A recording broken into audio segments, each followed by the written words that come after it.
All right, chapter 1, we're going to read verses 26 and 27, and I'll also be a lot in chapter 2 as well, so we want to keep that in mind. All right, verse 26.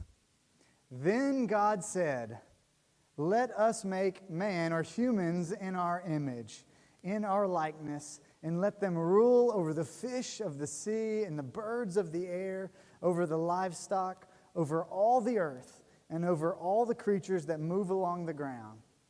So God created man in His own image. In the image of God He created him. Male and female He created them. This is the word of God for the people of God. Thanks be to God. By the way, this bulletin is a first draft. I didn't realize I didn't change it, but the actual title of my sermon is "Those Weirdos from Mars and Those Strangers from Venus." Okay, just wanted that to be known. All right. So I'm going to take y'all back to the glorious year of 1986. What a year that was. It was one of my favorite years. And as my mom likes to tell the story of my birth, I was there, but I don't remember it very well. So as my mom was telling the story, she likes to say that she went into labor while she was at work. I came 3 weeks early, had no plans on me being born the day I was born, and so Mom just went straight from work to the hospital. Didn't have time to go grab anything, do anything. She went right to the hospital. Had a nice long labor, I'm sure. Spent all that time doing that, and eventually had to have a C-section. As my dad likes to tell me, when the doctor, got me and pulled me out, my legs were kind of folded up over my shoulders, and so all he saw was my rear end, and as he likes to tell me, I was the ugliest baby he had ever seen. Yeah. And so, unfortunately, after, all that happened, we get ready there, and Mom and Dad realized they don't have anything for me to wear because we, came straight from work, didn't have anything to wear. And so she says to my dad, "I need you to go home and get something for him to wear." So Dad goes home, and he comes back with a crib sheet. And my mom, I'm sure, was, hyped up on all the hormones and everything that just happened over the last time. Just looks at him, and I can just picture your face, Mom.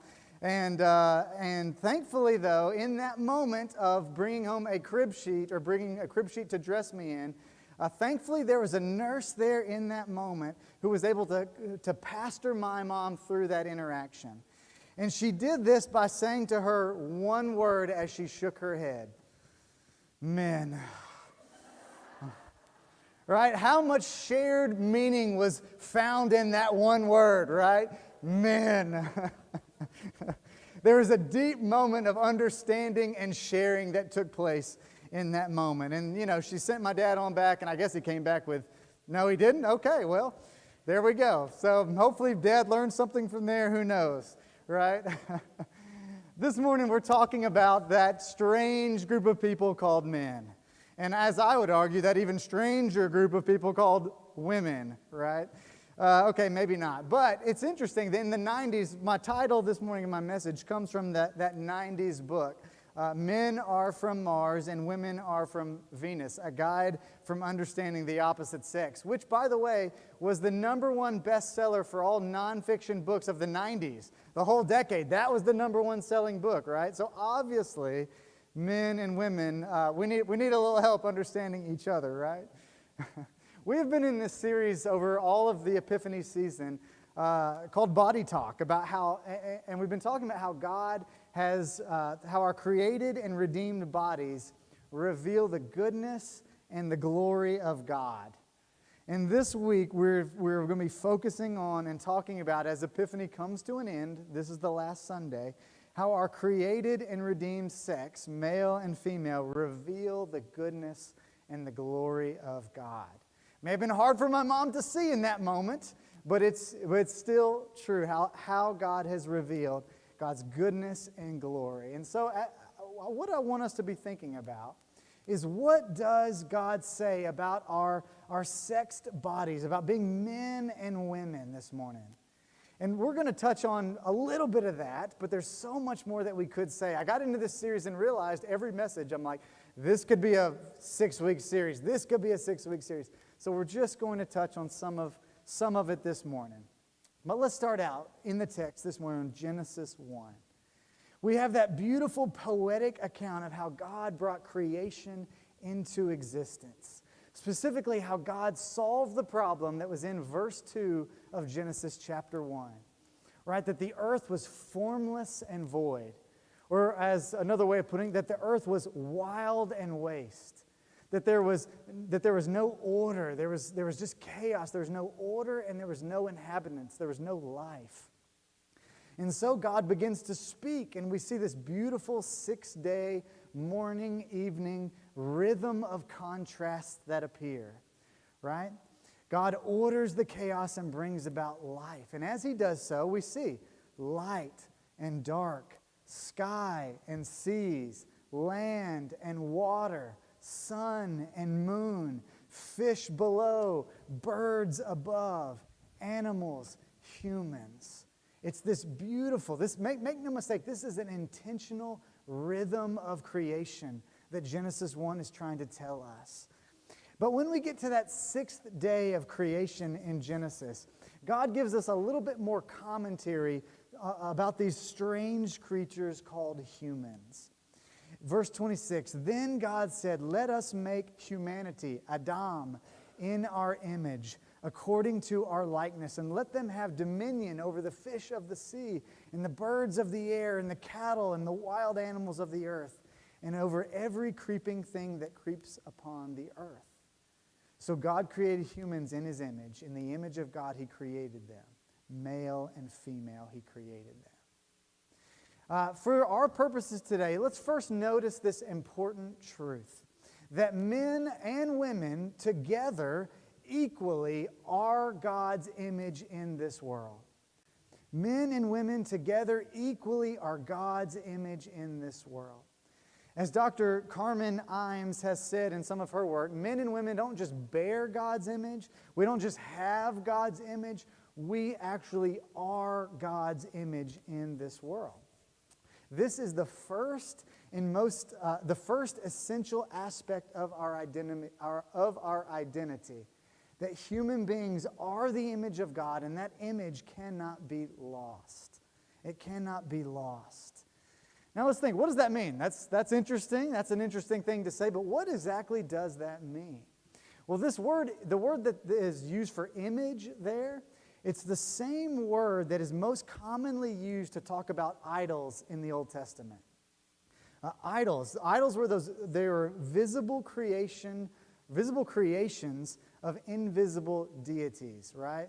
When the Old Testament talks about people worshiping idols, they created these things that they could see and touch and look at, and they were representative of an invisible deity. The same word that's used for idols is what's used here in this text. In other words, you and I, men and women, we are God's image. We are God's visible representatives on this earth. We represent the invisible God. The invisible God. We were designed to rule and steward life here on planet Earth on behalf of God as his representatives. And because God makes both sexes as God's representative, this teaches us something about God too. That God has both what we might consider masculine and feminine attributes in perfect harmony.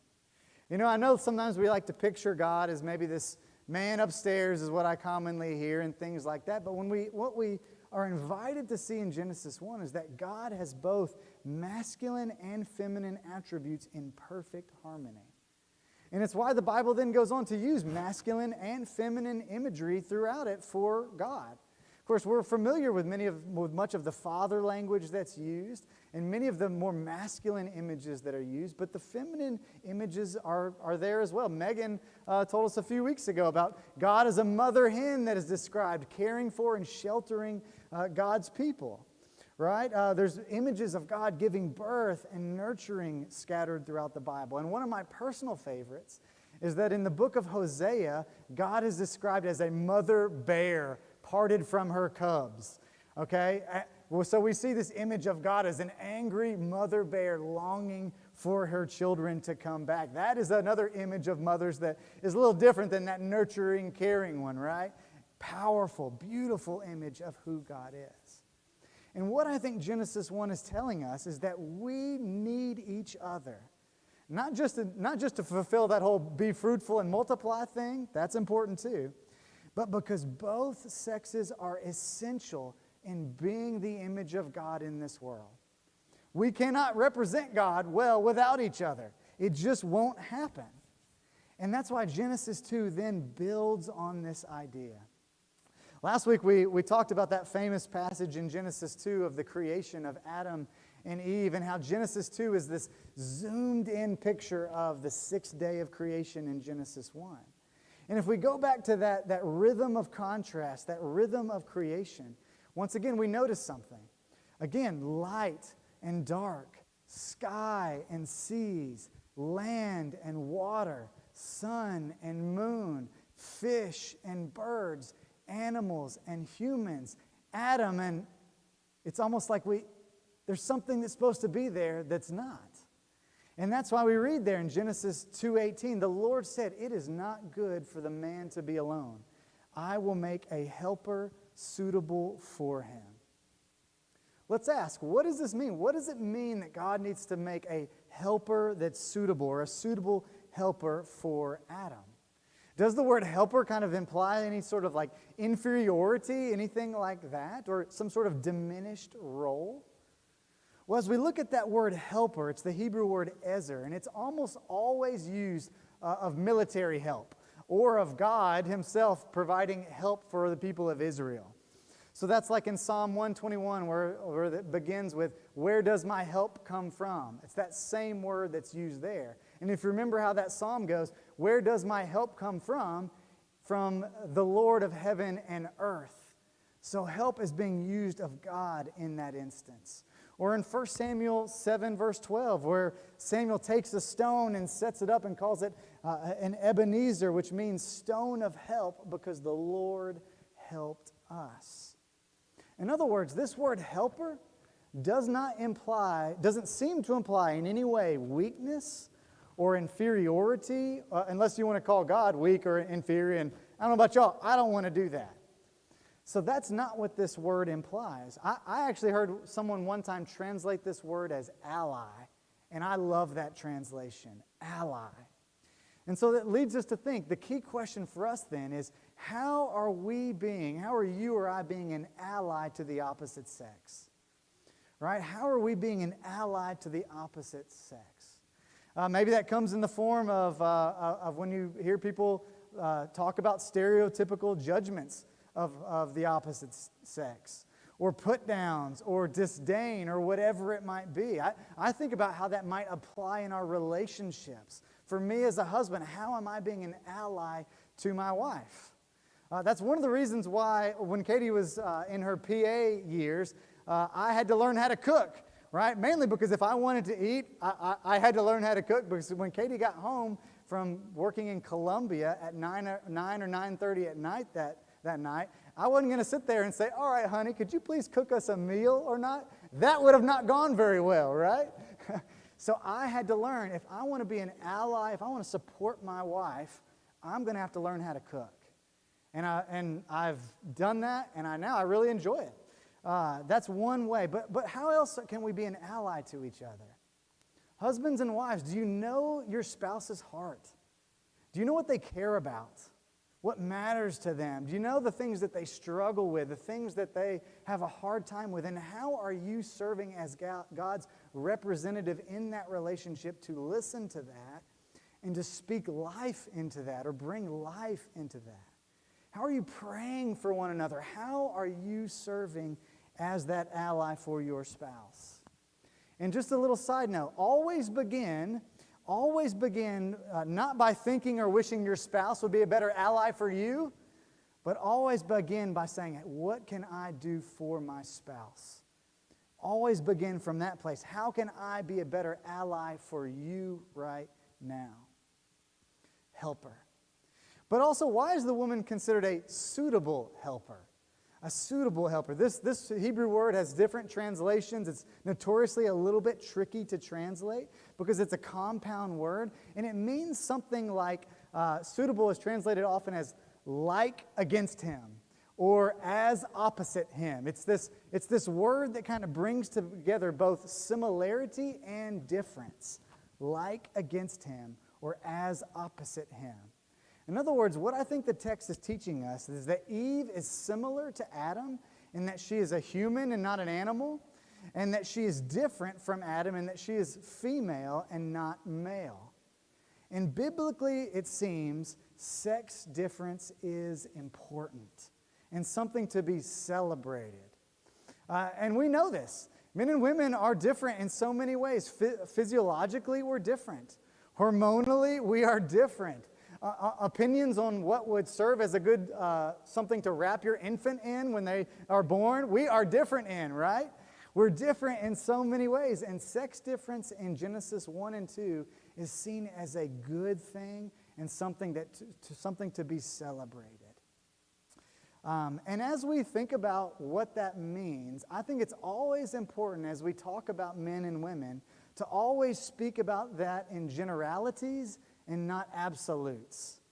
Because even though men and women are different, there's a whole lot of variety in the male species and the female species.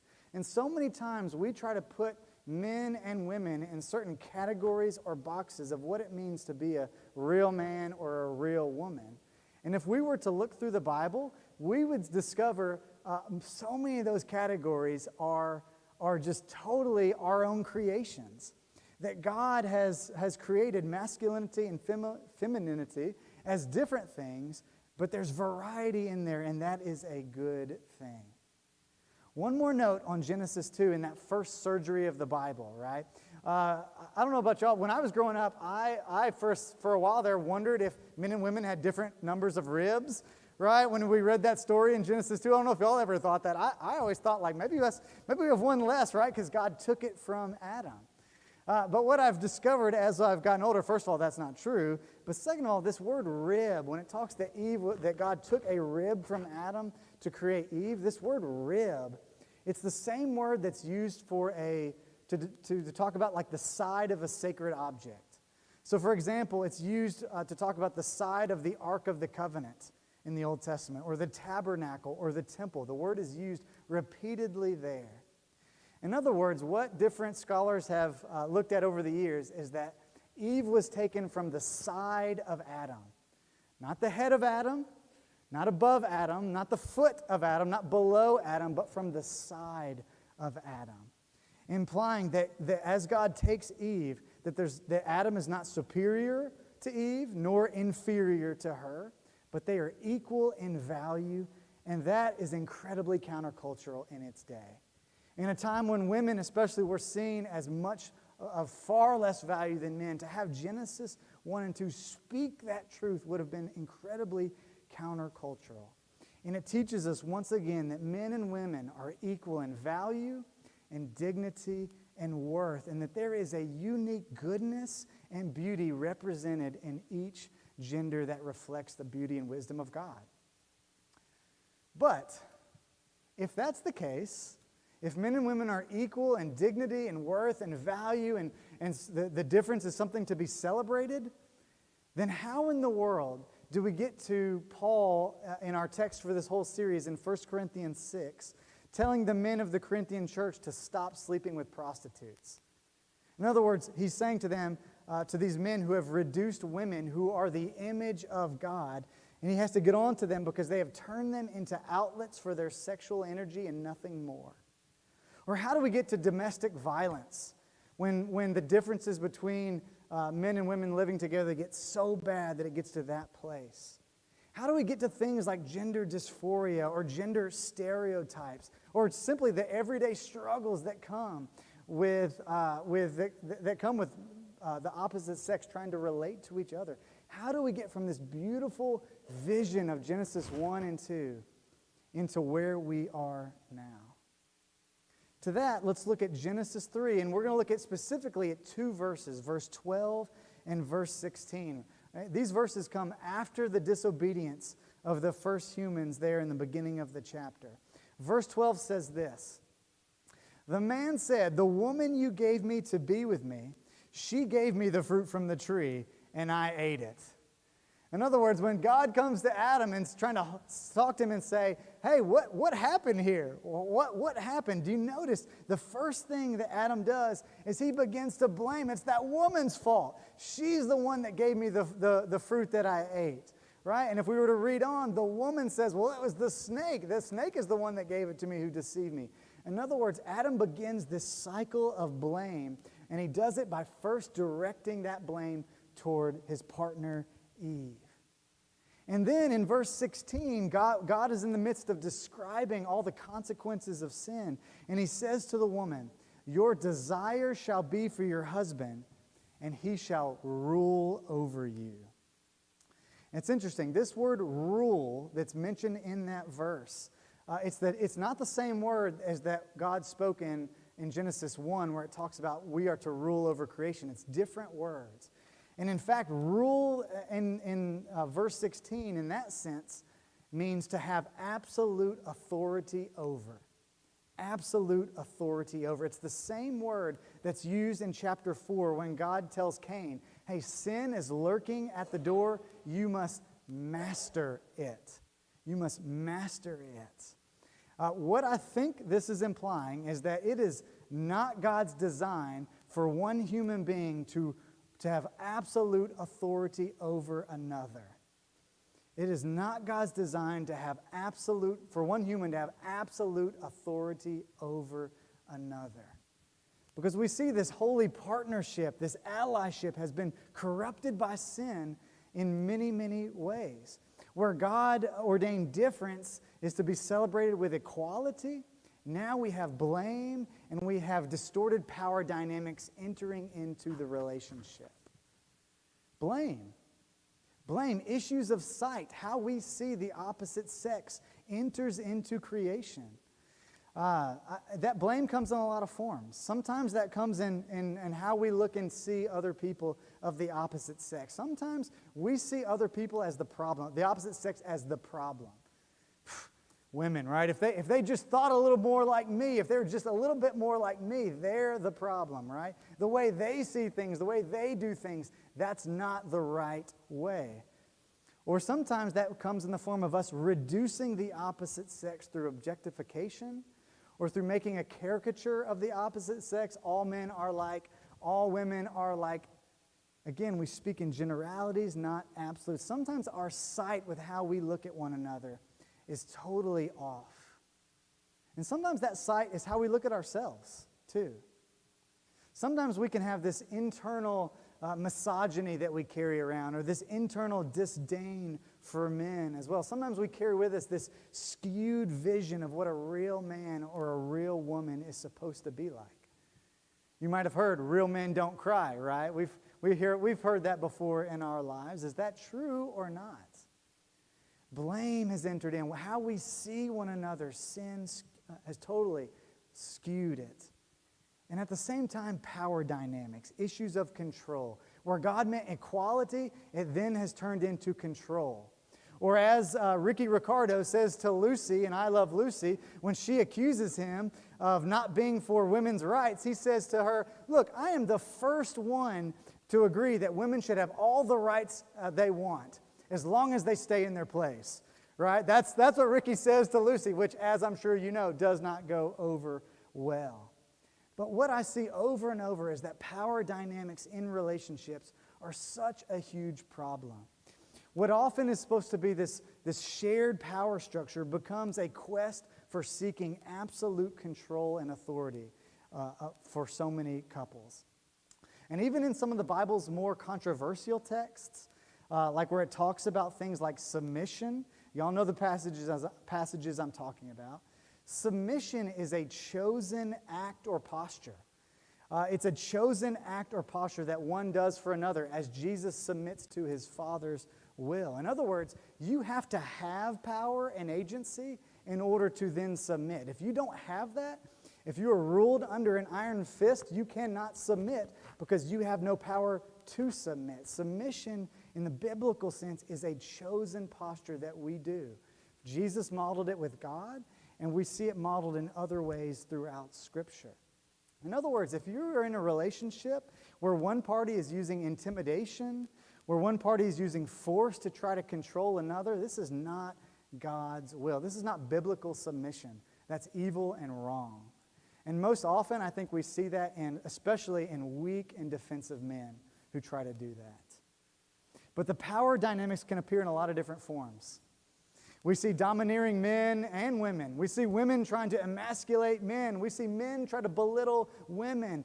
All are attempts, going back to verse 16 there in Genesis, of issues of control that appear after the fall. And so many times our vision and how we understand power and how we see the opposite sex, it comes back. It's often imprinted on us from our parents and their relationship and our culture. Right, our parents, what did we see in our parents? What we saw in our dads or our moms relate to us what we think a real man or real woman should often be like. Or our culture that teaches us so much and gives us so many messages of what men and women are supposed to be like. And so the question I have for us this morning is, how has your sight, how has my sight totally been distorted? How has our view of men and women been distorted by the culture or by what we grew up with, the messages that we are taught about what it means to be a man or what it means to be a woman? Because we all have it. There's not one of us that have not been shaped in that way, shape, or form. But for us as Christians, we look to Jesus to help us restore our vision and to help us teach about what proper power dynamics look like. And when we look at Jesus, and when I look at Jesus, we see how Jesus was as a man, and we see how Jesus empowered women in the Gospels. So as we look at Jesus, I see a man who is both empathetic and fearless. We see a man who is deeply aware and sensitive to the pain of others. He cried when his friend Lazarus died. And at the same time, he was a man who showed courage in the face of storms and demons and religious bullies. We see a man who was affectionate and at the same time was confrontational. He told his disciples he loved them. He was tender toward the woman who was caught in adultery. And at the same time, he was willing to call out his disciples when they were acting a fool. And he was willing to call out those same people that were getting ready to stone that woman. He stood in front of her and leveraged his strength on her behalf. And Jesus turned some tables. He was a man who was not afraid of confrontation when it had to happen. We see Jesus, who was a man who was totally comfortable hanging with the boys, right? He had his 12 boys, and he spent so much time with them. And at the same time, Jesus' ministry was marked by the presence of women. He was totally comfortable in their presence, and he spent so much of his time making sure that women were comfortable in his presence. We see a man who was both a servant, who got down on his hands and feet and washed his disciples' feet, which would have been so belittling for a man in that culture. Jesus went down and did that. And at the same time, we see that Jesus wasn't just a servant, he was a leader. He was one that told his disciples, if you're going to follow me, you're going to take up your cross and follow me. You're going to die to yourself, and you're going to follow me. We see a man who was able to weep over Jerusalem as he entered into it that day. Tears coming down his face, not ashamed at all. And yet at the same time, he was a man who 7 days later took punches in the face with resolve, and he had the strength and the power to control himself from fighting back. Jesus is the archetype of the man that I want to be and the man I want to become. And at the same time, Jesus radically empowered women in his ministry.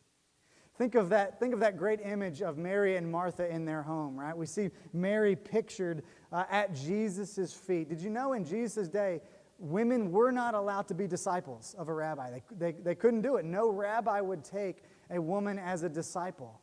And yet here we see Jesus repeatedly inviting women to sit at his feet and be a disciple. We see in Luke chapter 8 that it was women who actually funded Jesus' ministry.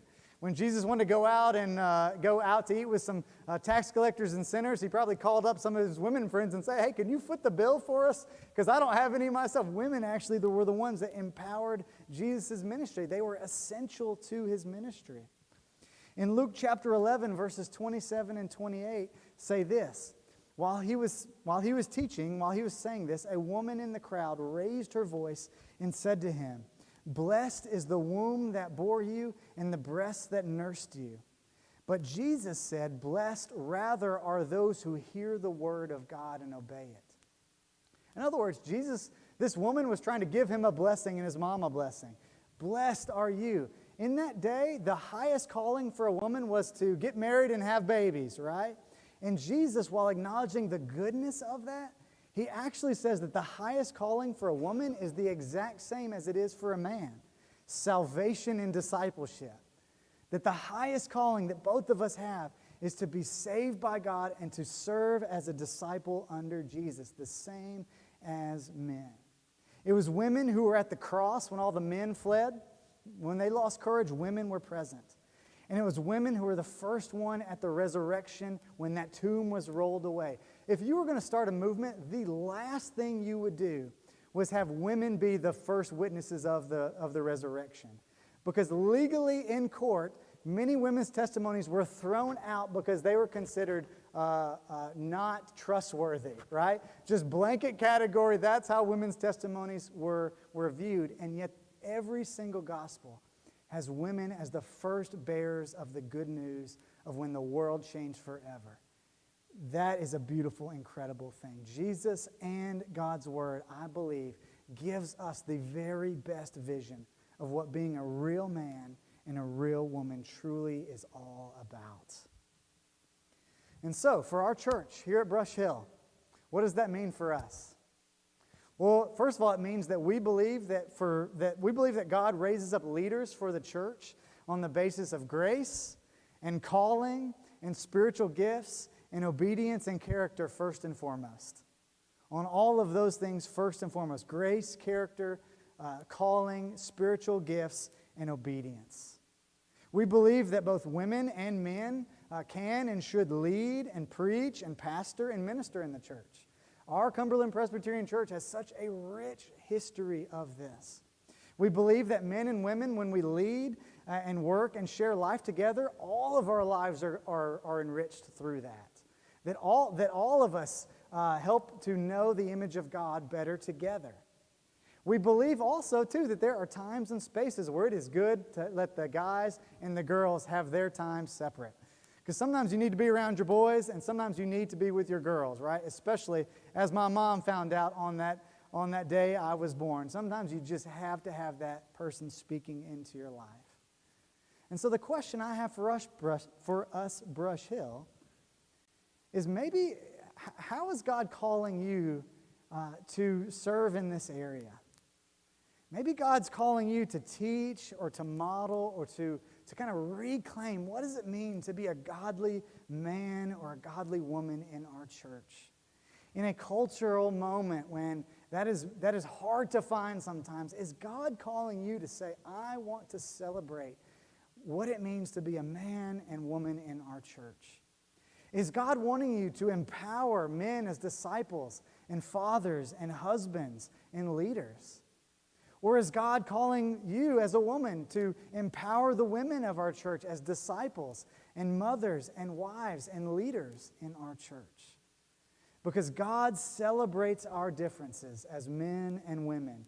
And the Bible says that the Bible, far more than the Bible wants to make us more masculine or feminine, what the Bible and what God I think is really after, it says that more than that, you are called to become like Christ. That is what we're after, and that's what our goal is. So may we as a church and individuals celebrate how God has made us, and may we live out that vision with one another, celebrating that beautiful, beautiful difference that God has created us with. Let's pray.